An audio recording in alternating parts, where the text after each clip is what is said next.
The air in the mess hall at Forward Operating Base Ares was a thick, weary thing. It was a tangible presence, a foul cocktail of atomized diesel fuel from the generators that groaned ceaselessly just outside the wire, the cloying sweetness of industrial-grade coffee that had been stewing since dawn, and the sharp, metallic tang of ozone from the overworked air conditioning units fighting a losing war against the Afghan sun. The light inside was a flat, jaundiced yellow, cast down from fluorescent tubes encased in wire cages, a light that seemed to leach the color and life from everything it touched, leaving behind only shades of olive drab, desert tan, and tired, sun-beaten skin. The floor was a scuffed linoleum battlefield, scarred with the black marks of 1,000 dragged boot heels, and the tables were long, utilitarian steel affairs bolted to the concrete, their surfaces perpetually filmed with a faint, greasy residue. This was not a place of comfort. It was a place of function, a human refueling station where the currency was calories and the conversation was a low, guttural murmur, the universal language of exhausted men far from home. It was a kingdom of noise, the clang of metal trays on metal counters, the scrape of forks against plates, the deep rumbling bass of a dozen different conversations colliding and canceling each other out. And over it all, the omnipresent, soul-grinding hum of the base's life support systems. Into this microcosm of military existence, she had entered without a sound. She sat alone at a table near the back, a position that offered a clear view of the entire room, its entrances and exits. To the casual observer, she was a non-entity, a ghost in the machine. She wore simple civilian clothes, a plain gray shirt, functional cargo pants, and sturdy, broken-in hiking boots. There was no insignia, no rank, nothing to denote status or purpose. Her hair was pulled back in a simple, severe bun, revealing a face that was neither young nor old, a face that seemed sculpted by concentration rather than time. It was a map of quiet intensity, with lines around the eyes that spoke of long hours spent staring at distant horizons or glowing screens. She ate with a slow, deliberate economy of motion, her focus entirely on the food before her, a plate of standard-issue reconstituted eggs and leathery bacon. She did not look around, did not engage with the noise, did not seem to exist on the same plane as the boisterous life of the mess hall. She was a still point in a turning world, an island of absolute calm in a sea of restless energy. Her anonymity was a cloak, woven from threads of plainness and quietude, and she wore it with the same natural ease as a predator wears its camouflage. She was just a civilian contractor, perhaps, or a visiting analyst from some obscure government agency. She was, in short, utterly and completely ignorable. And that was a state of being that Gunnery Sergeant Marcus Thorne could not abide. Thorne was the antithesis of quiet. He was a creature of sound and motion, a man whose presence filled a room long before his physical body had fully entered it.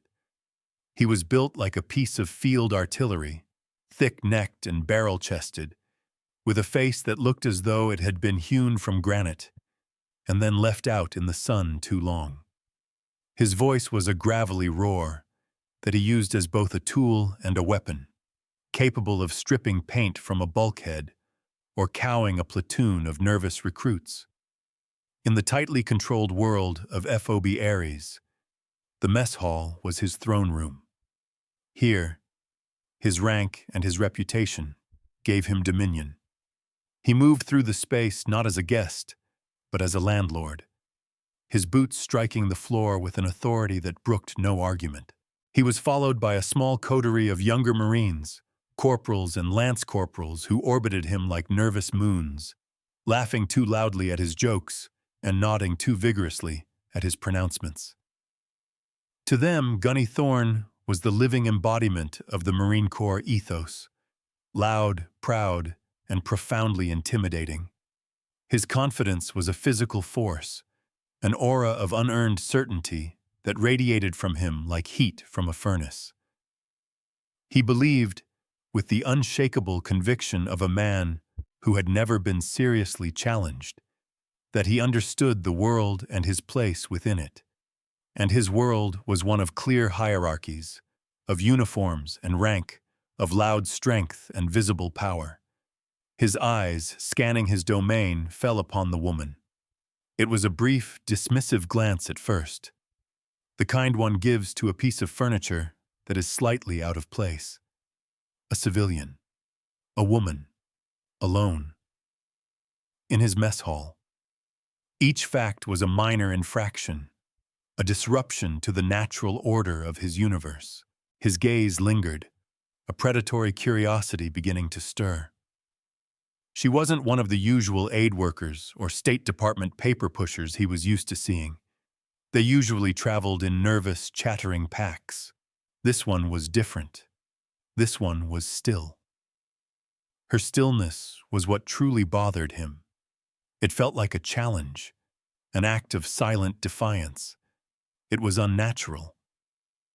In his experience, people who were quiet in a place like this were either scared or plotting. And either way, they needed to be put in their place. He saw her plain clothes, her lack of insignia, and his mind, a machine built on snap judgments and ingrained prejudice, produced an immediate and damning assessment. She was a nobody, a lost lamb who had wandered into the lion's den and didn't even have the good sense to be afraid. A slow, condescending smirk spread across his face. This would be entertaining. He ambled over to her table, his acolytes trailing behind him, their smirks mirroring his own. They formed a loose, intimidating semicircle around her, casting long shadows in the jaundiced light. He leaned forward, planting his massive, scarred hands flat on her table, the impact making her metal fork jump with a small clatter. His proximity was an invasion, a deliberate violation of personal space intended to provoke a reaction. He loomed over her, a mountain of muscle and arrogance, his presence sucking the air from around the table. "You lost, little lady." His voice was a low rumble, laced with a syrupy, patronizing sweetness that was far more insulting than an outright shout. She did not look up. She continued to methodically cut a piece of bacon, her movements as precise and unhurried as before. She took the piece, chewed it slowly, and swallowed. Only then did she lift her eyes to meet his. They were gray, the color of a winter sea, and held a depth that was unsettling. There was no fear in them, no anger. There was nothing but a calm, analytical light, as if she were examining a curious specimen under a microscope. "No," she said. Her voice was quiet, level, and utterly devoid of emotion. It was a simple statement of fact. The single, unadorned word hung in the air, a stark contrast to his booming condescension. Its very simplicity was a dismissal. Thorne's smirk faltered for a fraction of a second. He had expected stammering, nervous apologies, perhaps a flustered explanation. He had expected to be in control. This flat, calm denial threw him off balance. He felt a flicker of irritation. He had offered her a chance to be subordinate, and she had refused the invitation. He pressed on, his voice losing its feigned sweetness and taking on a harder edge. "This is a military dining facility, ma'am," he said, drawing out the last word as if it were an insult. "It's for warfighters, not for tourists." He gestured vaguely at her civilian attire, a look of profound disdain on his face. The young Marines behind him snickered, the sound ugly and rehearsed. She placed her fork and knife neatly on her plate, parallel to each other. She had finished her meal. She looked at his hands, still planted on her table, then back up at his face. "I'm aware of the facility's designation, Gunnery Sergeant," she said. Again, the same flat, clinical tone. She had identified his rank from the single chevron on his collar without seeming to even glance at it. This small detail, this effortless accuracy, was another grain of sand in the gears of his confidence. She knew his rank, but used it not with deference, but with the detached air of a biologist identifying a species. His irritation began to curdle into anger. She was mocking him with her calm. He felt his authority, the very bedrock of his identity, being subtly undermined in front of his men. He needed to reassert his dominance, to force a reaction that would put him back in control. He leaned in closer, his voice dropping to a conspiratorial, threatening whisper. "See, the thing is, we have rules here. We have standards. We don't just let anyone wander in off the street. Who the hell are you, and what are you doing at my table?" The possessive pronoun was a deliberate escalation. My table. It was a claim of ownership over the furniture, over the space, and by extension, over her. He was drawing a line in the sand. The low murmur of the mess hall had begun to die down around them. Other tables were turning to watch the unfolding drama.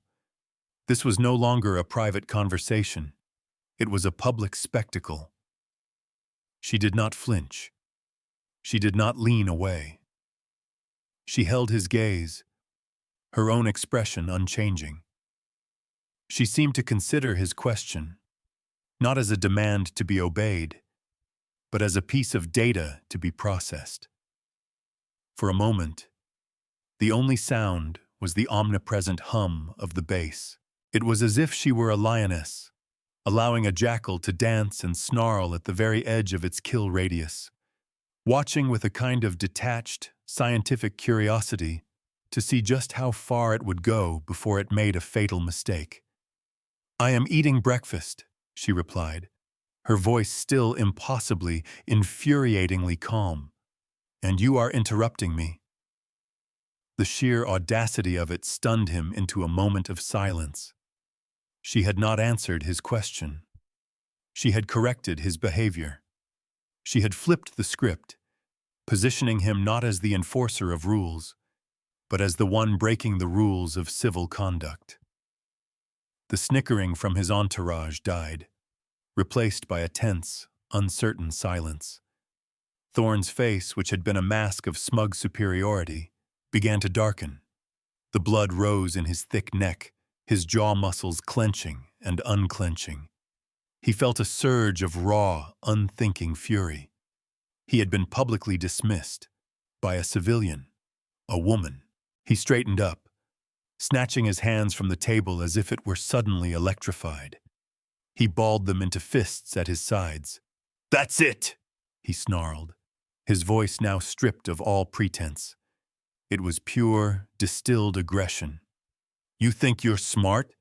You think you can come in here, into my house, and disrespect me? Get up. You're leaving, now." He reached out, his intention clear. He was going to grab her, to physically haul her from the chair and from the room. His fingers were inches from her shoulder when the world dissolved into a piercing, mind-shattering scream. It was not a human sound. It was the shriek of the base's early warning system, a klaxon that bypassed the ears and drilled directly into the primal centers of the brain. It was the sound of imminent, catastrophic violence. It was the sound of incoming. For a heartbeat, the entire mess hall was frozen, a tableau of shock. Then chaos erupted. Marines and sailors, trained reflexes taking over, kicked back chairs and scrambled for cover. Their faces instantly transformed from bored indifference to masks of focused adrenaline. The air filled with shouts, the clatter of dropped trays, and the thunder of boots on the floor. The world outside the reinforced windows was suddenly filled with a new sound. A high-pitched insectoid buzzing, that grew in volume with terrifying speed, punctuated by the sharp, concussive cracks of distant explosions. Red lights began to flash, strobing across the room and painting everything in hellish, urgent pulses of crimson. Gunny Thorne was a product of his training. The personal conflict was forgotten, vaporized in the heat of the real one. His instincts screamed at him. Get to the command post, get accountability of his men, get a weapon in his hands. He turned, shouting orders that were half swallowed by the deafening alarm. To the bunkers! Go! Go! Go! Move it! He was a Marine again, a gunnery sergeant doing his job. He had completely forgotten the woman behind him. She was, once again, a non-entity, irrelevant in the face of an existential threat. But the woman did not move. Amid the frantic exodus, she remained seated, a pillar of stillness in the swirling storm of panic. The red emergency lights flashed across her impassive face. Her eyes were no longer focused on Thorne, but were distant, scanning the room, her head tilted slightly, as if listening to a sound no one else could hear. The high-pitched buzzing from outside grew louder, closer. It was joined by the frantic staccato chatter of the base's automated phalanx CIWS guns, the last line of defense, spewing a torrent of 20mm cannon shells into the sky. The sound was a desperate, mechanical roar, a sign that the enemy was already inside the wire, that the outer defenses had failed. Confusion began to infect the panicked response. The standard operating procedure for an incoming rocket or mortar attack was to get to the hardened shelters. But this wasn't that. The buzzing, the sheer number of small, rapid explosions, it was something different, something new. The command structure, built to respond to known threats, was faltering. Shouted orders became confused questions. The base's central command net, which should have been broadcasting clear instructions, was a chaotic mess of crosstalk and static. FOB Ares was flying blind. Then she stood up. Her movement was not hurried. It was fluid and deliberate, a single, seamless motion that spoke of a deep, ingrained physical discipline. She walked not towards the exit, but towards the command console at the front of the mess hall, a secondary station used for base-wide announcements. The few remaining personnel, mostly bewildered comms technicians and cooks, watched her approach, their faces dumb with confusion.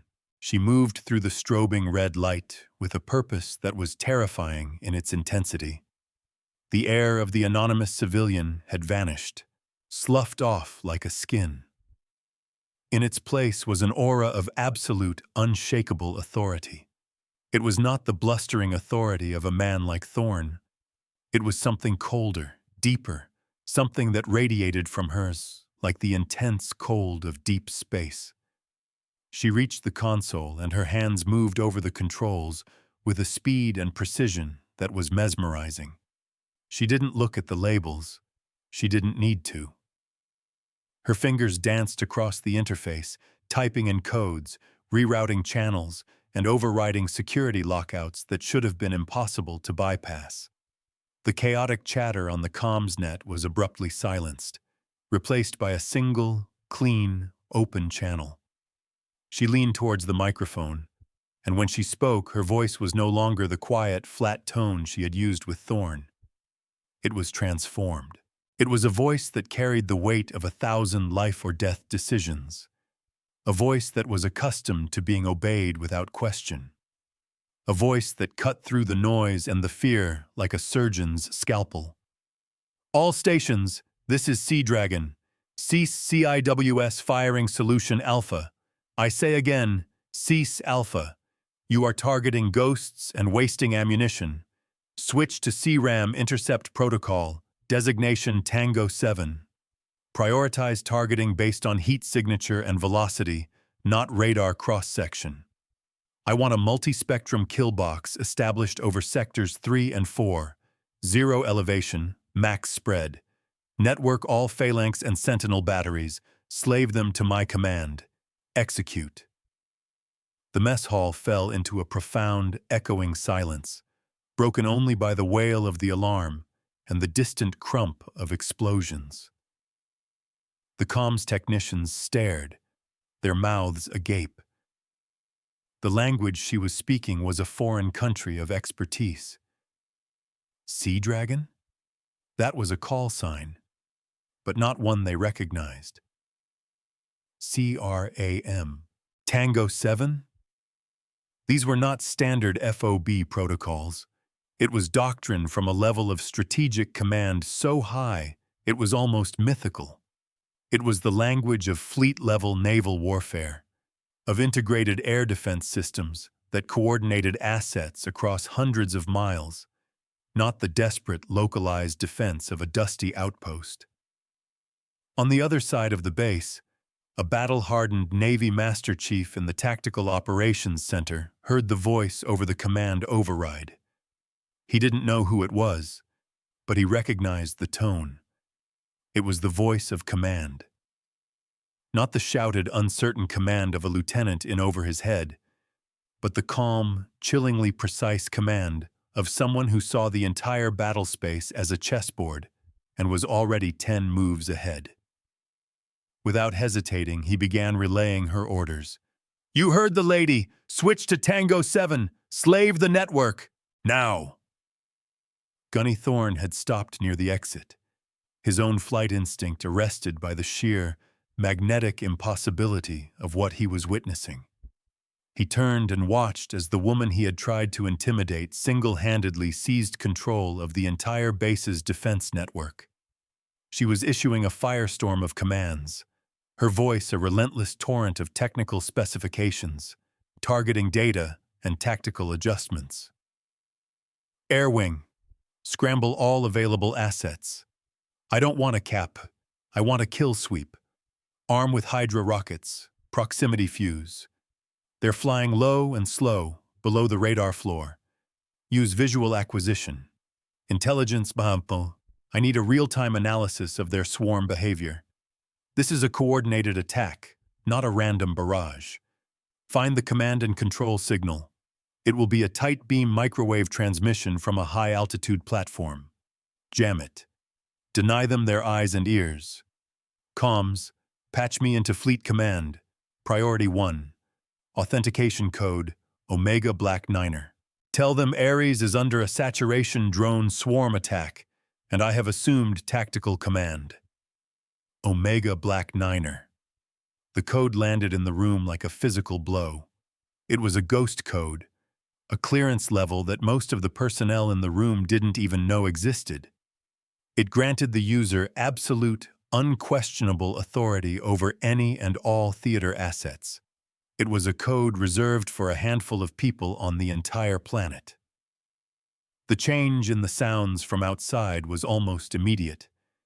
The wild, indiscriminate roar of the CIWS guns was replaced by a series of controlled, rhythmic bursts. The high-pitched buzzing of the drones began to be punctuated by a new sound, a succession of sharp, violent pops as the incoming swarm was met by a perfectly coordinated wall of targeted flak. The explosions tearing through the base perimeter began to subside. The frantic, panicked energy in the mess hall was replaced by a stunned, reverent awe. They were watching a master at work. They were watching a virtuoso conduct a symphony of violence with chilling, effortless grace. Thorne stood frozen, a cold dread seeping into his bones, a dread that had nothing to do with the attack, and everything to do with the catastrophic, world-altering mistake he had just made. His small, petty world of mess hall dominance had just collided with a reality so far beyond his comprehension that it felt like a physical blow. The main doors to the mess hall burst open. It was not the panicked scramble of more soldiers seeking shelter. This was the precise, determined entry of a command team. In the lead was Colonel Madsen, the base commander, a tall, wiry Marine with a face like a topographical map of every battle he had ever fought in. His eyes were wide with a mixture of fear and fury, his face grim with the weight of the disaster unfolding around him. He was followed by his executive officer and the base sergeant major. They were moving towards the command console, intent on taking control of their failing network. Madsen stormed into the room, his mouth open to bellow orders, but the words died in his throat. He stopped dead in his tracks. His gaze was fixed on the woman at the console. He did not see a civilian. He did not see an anonymous contractor. His eyes, trained by 30 years of service to recognize the subtle markers of power and authority, saw something else entirely. He saw the ramrod's straight posture. He saw the absolute, focused calm in the face of chaos. He saw the way her hands moved over the controls with an innate, terrifying familiarity. And then he heard the voice that was calmly untangling the chaos and reimposing order on the world. "Grid Kilo 9er is hot. We have a C2 signal. Jamming now," she said into the microphone, her back still to the room. "Swarm cohesion is failing. They're reverting to simplistic pre-programmed attack vectors. Easy kills. Begin cleanup operations. I want a 5-mile EOD sweep of the perimeter, starting with Sector 3. Colonel Madsen's face went pale. A look of dawning, horrified recognition washed over his features. He had heard rumors, whispers of a new strategic initiative, of a legendary, almost mythical flag officer from the Office of Naval Intelligence who was operating in theater, a ghost who moved outside the normal chain of command, evaluating readiness and response capabilities at the highest level. A strategist so brilliant she was known only by her call sign, Sea Dragon. He took a slow, deliberate step forward, then another. He walked towards the console with the cautious reverence of a man approaching a holy site. The woman finished her transmission and turned, her gray eyes locking with his. The entire room held its breath. Colonel Madsen's body went rigid, his back straightened, his chin tucked in. He brought his right hand up in a salute so sharp, so precise, it seemed to cut the air. It was not the perfunctory salute one gives to a superior officer. It was a gesture of profound, almost fearful respect. It was the salute a soldier gives to a legend. "Admiral Reed!" His voice was a choked bark of astonishment and mortification. "Attention on deck!" The words detonated in the silent room. Admiral. The rank was an impossible concept, a shockwave that rippled through the assembled crowd, turning their stunned awe into pure, unadulterated disbelief. They stared at the woman in the plain gray shirt and cargo pants, their minds struggling to reconcile the image with the rank, a rank that placed her in the highest echelons of the entire United States military. For Gunnery Sergeant Thorne, the world simply ceased to exist. The floor fell away from beneath him. The air was sucked from his lungs. Admiral. The word was a final, damning judgment. He saw his career, his reputation, his entire sense of self crumbling into dust before his eyes. He saw the condescending smirk on his own face, heard the memory of his own insulting words. Little lady, tourist, my table. Each memory was a fresh spike of ice through his heart. He had not just insulted a superior officer. He had stood on the hallowed ground of a sacred temple, spit on the altar, and demanded that God fetch him a cup of coffee. He had committed an act of sacrilege so profound that there were no words for it in the regulations. Admiral Evelyn Reed returned the colonel's salute with a crisp, economical motion. "As you were, Colonel," she said, her voice once again calm and quiet, the battlefield commander receding and the quiet professional returning. You have a breach in your northern perimeter's electronic warfare defenses. The swarm used it as an infiltration corridor. I suggest you see to it personally." "Yes, ma'am," Madsen said, his voice still tight with shock. He turned to his staff, his face a mask of grim purpose. The immediate crisis had been averted, but the professional crisis was just beginning. He and his entire command were about to come under a microscope of unimaginable power. He barked orders, and his team scrambled to comply, the mess hall now fully transformed from a dining facility into a makeshift command post. In the renewed flurry of activity, Admiral Reed turned her head, her gaze sweeping across the room until it found Gunnery Sergeant Thorne. He was still standing by the door, frozen in place, his face the color of ash. He looked like a man who had just watched his own execution. She looked at him, her gray eyes holding no malice, no anger, no triumph. They held only that same unnerving, clinical assessment. She beckoned him with a small, almost imperceptible movement of her finger. He moved. His legs felt like lead, his body disconnected from his mind. He walked across the room, each step an eternity. The other Marines and sailors parted before him, their eyes averted, as if his colossal shame were a contagious disease. He stopped 3 feet in front of her, the regulation distance, and snapped to a painfully rigid position of attention. He did not dare to meet her eyes. He stared at a point on the wall just past her shoulder, waiting for the axe to fall. He expected to be yelled at, to be crucified, to be stripped of his rank and sent home in disgrace. He had earned it. Admiral Reed did not raise her voice. She spoke to him in a tone that was quiet, conversational, and more terrifying than any shout could ever be. "Gunnery Sergeant Thorne," she began, "your initial reaction to a kinetic threat was adequate. You moved to secure your personnel. Your tactical awareness, however, is a catastrophic failure." He flinched as if struck. She wasn't talking about the attack. She was talking about him, about their conversation. "You operate on a series of flawed assumptions," she continued, her voice a relentless dissecting instrument. "You assume that strength is loud. You assume that authority is visible. You assume that gender is a qualifier for competence. These are not just personal failings, Gunnery Sergeant. In our profession, they are tactical liabilities. Today, your assumptions led you to misidentify a friendly asset. You wasted time and energy attempting to dominate a non-threat, while a real threat was preparing to annihilate your entire base. What if my purpose here had been time-sensitive?